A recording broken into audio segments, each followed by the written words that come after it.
Exercise 6.2 का question number 6।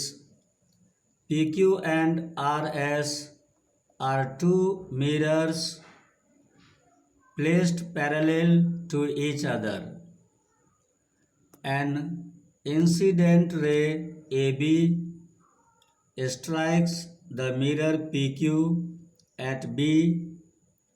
The reflected ray moves along the path BC and strikes the mirror RS at C and again reflects back along CD. Prove that AB parallel CD. Students, PQ और RS parallel दिया हुआ है। AB PQ को mirror PQ को strike करता है। तो जो रे मिरर को स्ट्राइक करता है उस रे को इंसिडेंट रे कहते हैं।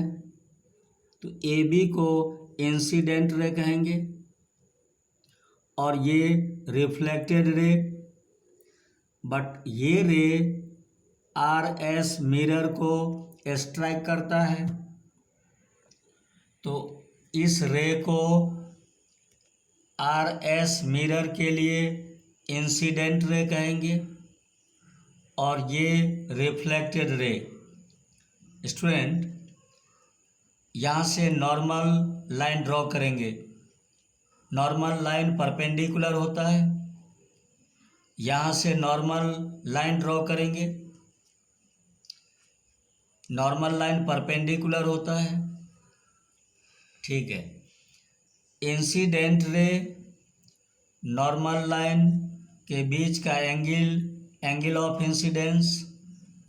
रिफ्लेक्टेड रे नॉर्मल लाइन के बीच का एंगल ऑफ रिफ्लेक्शन।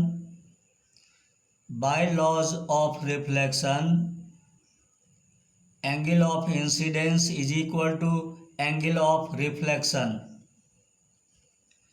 इसी प्रकार ये इंसिडेंट रे इस मिरर के लिए ये नॉर्मल लाइन, इन दोनों के बीच का angle of incidence.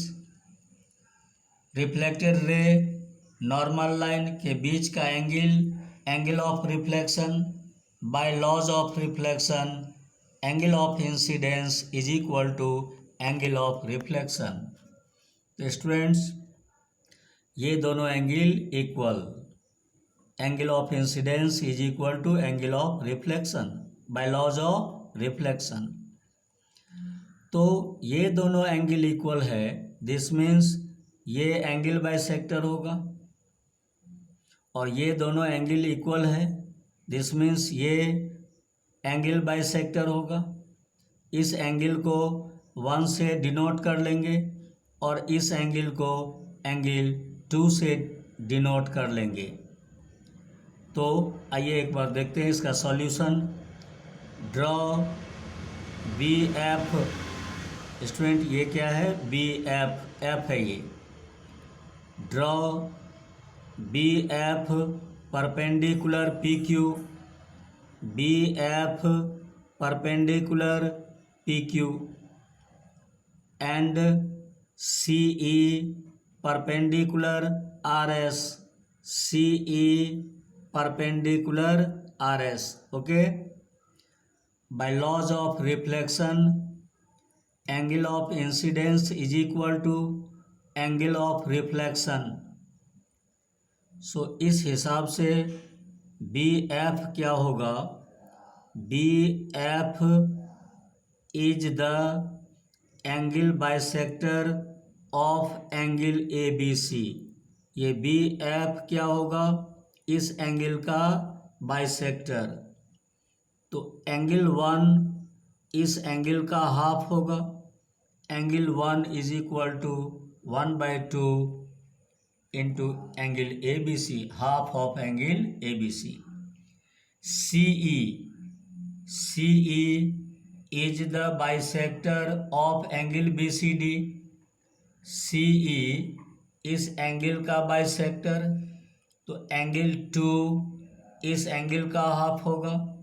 Angle 2 is equal to half of angle B C D.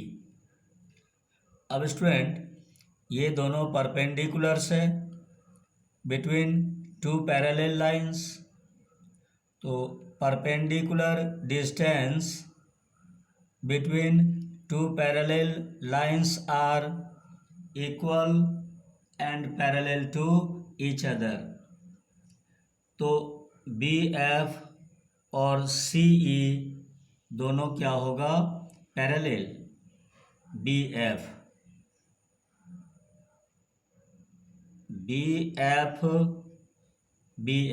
F B या बी एफ एक ही बात हुआ। तो F B parallel C E, तो एफ बी और C E parallel and B C transversal. तो angle 1 is equal to angle 2 होगा। अल्टरनेट इंटीरियर एंगल से angle 1 is equal to angle 2 by alternate interior angles. Angle 1 half angle A B C है, angle 1 के जगह half angle A B C रखेंगे। Angle 2 half angle B C D, angle 2 के जगह half angle B C D. अब half half दोनों तरफ से कैंसिल हो जाएगा। Angle A B C is equal to angle B C D, तो ये एंगल और ये एंगल क्या आया, इक्वल। स्टूडेंट्स ए बी और सी डी टू लाइन्स है, बी सी ट्रांसवर्सल इंटरसेक्ट करता है such that alternate interior angles equal होता है। तो टू लाइन्स ए बी और सी डी को क्या कहेंगे, पैरेलल्स। तो ये दोनों एंगल अल्टरनेट इंटीरियर एंगल्स है, इसीलिए ए बी पैरेलल क्या होगा, सी डी। Okay, thanks.